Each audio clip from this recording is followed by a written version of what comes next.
We want to welcome to C-SPAN Edward Nixon and the new book, The Nixons, A Family Portrait. Thanks for being with us. Thank you for being here. Why this book and why now? Those questions always come up. This book was in my mind for a long time. My brother Don, who was 2 years younger than Dick, was pretty close to the end for his life, and he had non-Hodgkin's lymphoma, which got him a year later after he told me this. But he said, "Eddie, you've got to write this book. I'm not going to be able to finish it, but we have to straighten out the story, get those innuendos in place, give us the right facts." So it began, but it took a long time to get it going. Let me read a couple of excerpts from the book. First of all, you say that Dick was the most self-disciplined person I have known, the most serious-minded, more so than others, and I think a great amount of reading he did influenced that, as did the early deaths of our brothers. He accepted responsibility. In fact, he sought it more readily than most of his age. I think that's altogether right on target, because he was so affected by his older brother Harold when he passed away. I was 3 years old when Harold died, and Arthur had gone 5 years before I was born. So here he was with two brothers and tough times.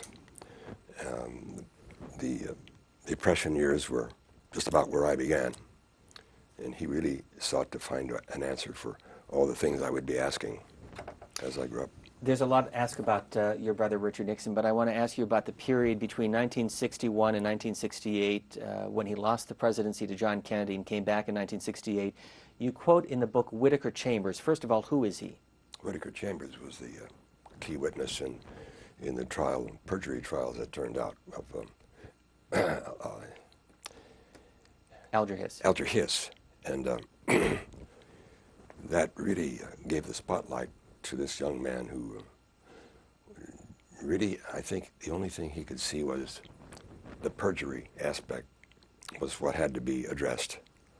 And he agonized over it a long time before he decided to pursue. And pursue he did, and won the case.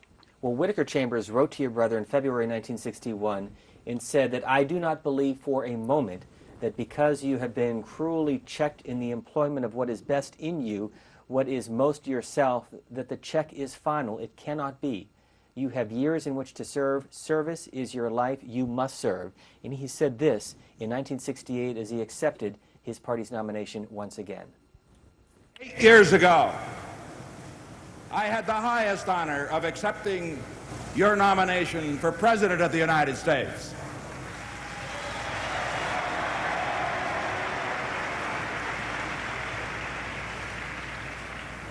Tonight, I again proudly accept that nomination for President of the United States.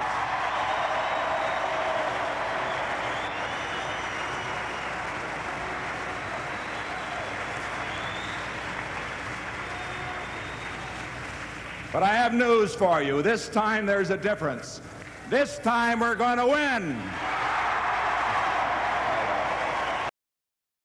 Edward Nixon, how did he prepare for that moment and his win in 1968? Well, it was a preparation that began many years before, and I'm not sure he was really aiming to be the president, but later on it became quite apparent that that was the target. And he just felt that he had a mission to carry out, and the most unforgettable keynote speech I ever heard was Walter Judd in the 1960 convention, which convinced all the family and all the people I knew that this man is on the right track. So following the thoughts he had from that convention and the intervening years, there was a lot of preparation. Foreign travel, foreign attention.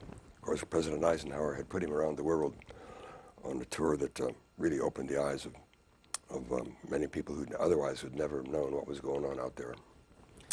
Our phone lines are open. You can also send us an email, journal@cspan.org, or send us a comment or a question through Twitter at twitter.com, cspanwj. Our guest is Edward Nixon. What kind of relationship did you have with him? He was, of course, a brother, but 17 years older. He was also a mentor and a real teacher.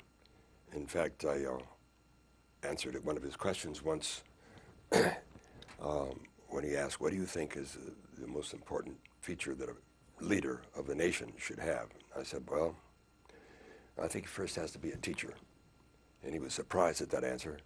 I said, but I don't just mean an ordinary teacher, one that's committed to educating his constituency to the point of following his lead. You included an excerpt of President Nixon's speech in 1969 at his inauguration, and you referred to your mother. Let me share with you what you wrote.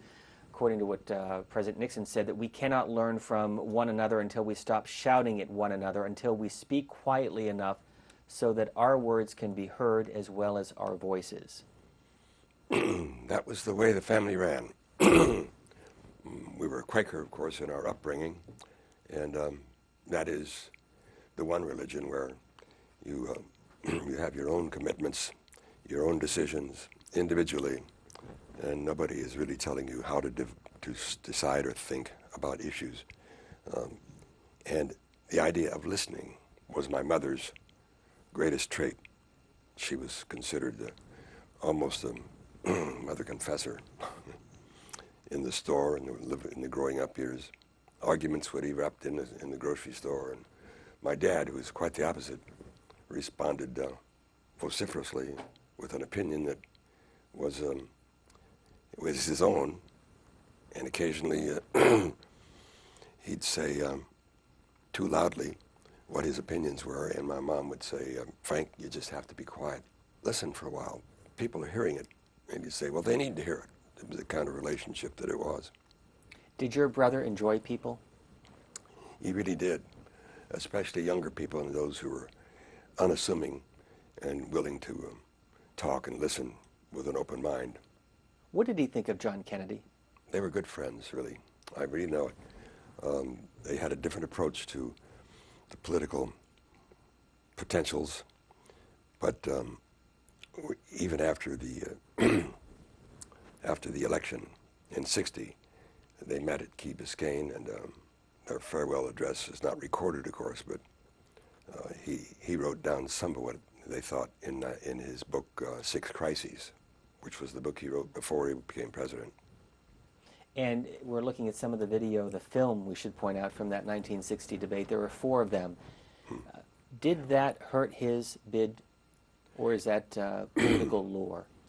It's a featherweight on the balance scale, but you think about some of the reports that came back following that first debate, where he declined to have his face dusted, and he was already very tired and broken up. And the people who watched it on television had one reaction. Those who listened to it on the radio had the opposite. Let's get to some viewer calls. First is Joe on the phone from Dallas, Republican line. Good morning with Ed Nixon. Good morning, Joe. It's John from Dallas. Go ahead. Yeah, you look so much like your brother, gosh. Had Nixon had not been for Watergate, and had he had a successful second term, do you think that he would have been one of the greatest, probably presidents, maybe since Teddy Roosevelt or Thomas Jefferson?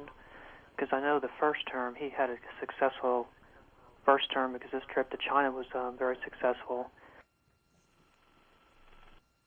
Yes, that's one thing that people have asked repeatedly, and if he had succeeded in completing his second term, he had many missions in mind, and that's what's setting me on a course now to try to look at those things that were incomplete, unfinished, and I hope I can still have some impact talking to younger people. I was down in Missouri yesterday and spoke to a group of middle school students, and they responded very interestingly. I was pleased by that reaction, and I think I should probably do some more, because there are many issues that should be covered by his unfinished business. I think he would have been a great president in all respects, and still is in my regard. Did his decision to go to China to open up relations with that country surprise you based on your relationship and his ideology? Not really. His decision to go to China was a part of his mission that he formed many years before, even in 1954.